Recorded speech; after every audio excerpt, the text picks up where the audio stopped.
photographer of the Cordillera Tapestry. I'm Renea and I'm from Bagon Benguet. I'm one of the directors of the photographer and videographer of Cordillera Tapestry. Okay, tatanungin kita, partner. As a photographer, ano yung nag-inspire sa'yo na sumali sa Tapestry ngayong season? So, yung nag-inspire sa akin para sumali sa season na to is one of the vision of the Igorot filmmakers is unifying our culture through vlogging or through our cameras. So, yun yung isang nag-inspire sa akin. Okay. How about you? Bakit? Inspires me, I just want to see how would Tapestry Season 3 come out, and I want to join. I want to dive in on the activity and I want to learn more. Ganun naman kasimple sa akin. Ayan, next question tayo, partner.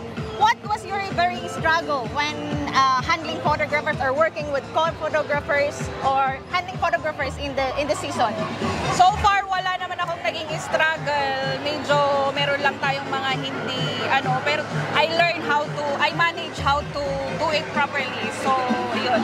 So, how about you? What's your struggle being the director of photographers? Struggle ko? So far, okay naman kasi makulit sila, but mga photographers natin, they are makulit yet determined sila na gawin yung trabaho natin. And as for Inang, she's too good to handle our concerns in terms of photography and the services. Ganon. So far, ang very stressful naman is yung weather sa atin. So, very nice kasi uminit. Yan. Next, partner, How did you handle working with co-photographers? Kasi iba-iba tayo ng pinanggalingan. Some came from La Union, came from other places, and hindi tayo lahat Igorots on the team. Lang naman, kalma lang ba? Tapos, intindihan, wag daanin basta dahan-dahan lang ba, wag daanin sa lahat naman ng mga problema na pag-uusapan yan. So, ganun lang. Just relax and enjoy. So, ikaw naman, how about you? Yung sabi ko lang naman kanina, they're easy to handle. Makulit, maingay, but easy to handle. So far. And then, I think it's, second to the last question tayo, partner. How does the honor of the city influence you as a person? Ano ba yung mga lessons na nakita mo or like leadership traits ni Director Ivy Culalong of the anong natutunan mo sa kanya? Ano lang siya, straight to the point.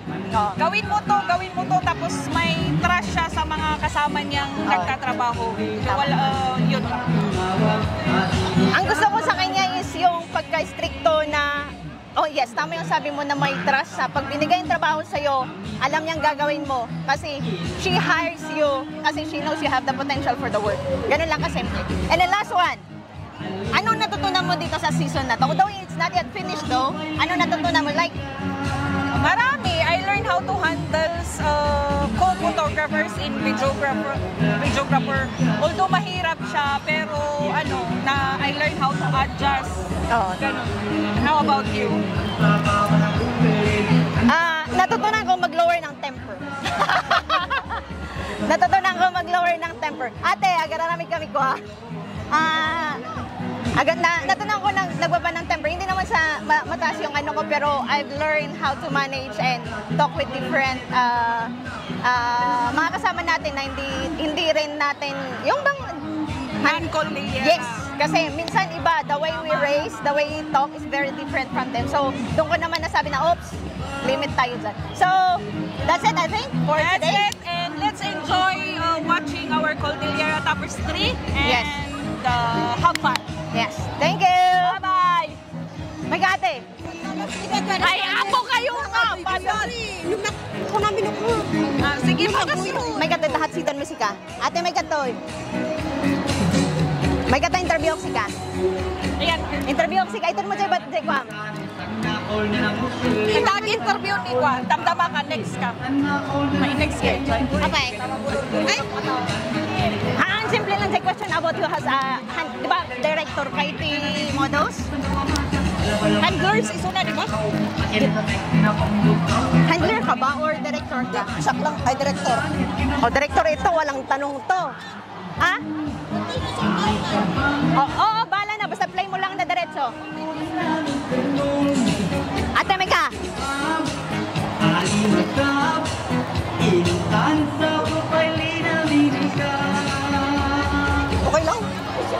Ha?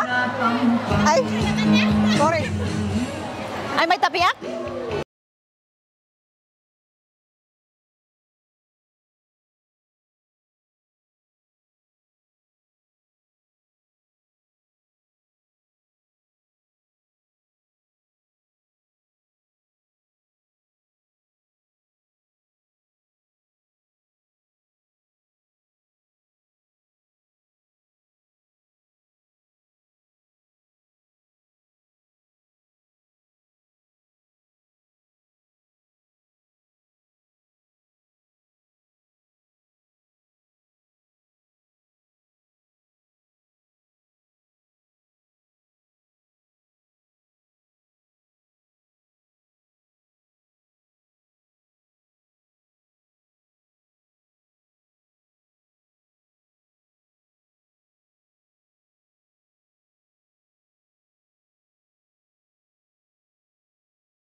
Yes, tama.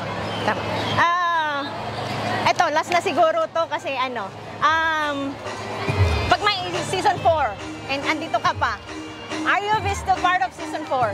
I think so, I'm sure. Wow. Di ba you started from season 1 up until season 3? Yes. Wow, that's so very, very...